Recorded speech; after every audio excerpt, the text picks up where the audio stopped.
So the bigger challenge for us is how do you retain people? Because many a times the freshers, when they come in, within 6 months, 1 year after you train, they leave. Yeah. So that has been a big challenge which we are still trying to address. We are thinking of looking at some kind of a retainership, at least 3 years. Won't work. Huh? Won't work.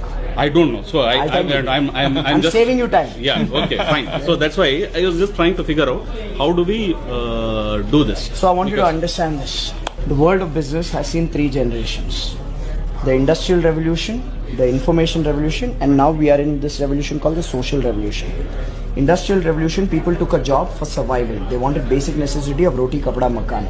So they went in and they worked in a workplace, and they didn't leave that workplace even if the boss was abusive, and even if the boss would physically beat them up, people would not leave. That was the era of boss is always right. Yeah. Because opportunities were less. Yeah. That is pretty much the grandparents of today's workforce. Then came the information revolution, where all these IT companies, brands started building, and the workforce then came to work not for survival because their parents took care of survival. This workforce went to work for standard of living.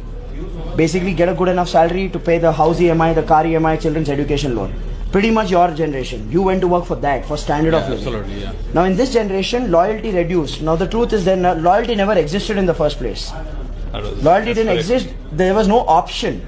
This generation, information revolution, got option. If they got a better quality of workplace and they got a better pay, then people would jump a job, right?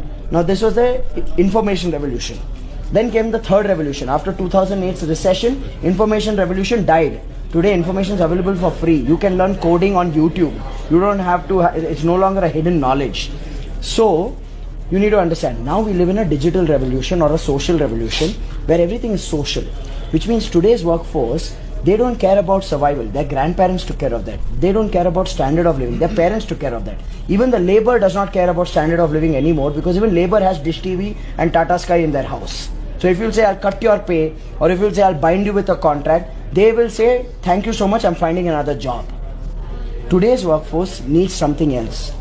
They want quality of life, not standard of life. Standard of life, parents took care. Today's workforce is thinking quality of life, which means quality of workplace, which means quality of job, quality of environment, quality of role, opportunity, learning and rewards, all of that. Unless you don't have a mechanism for that, you will always grapple with this retention.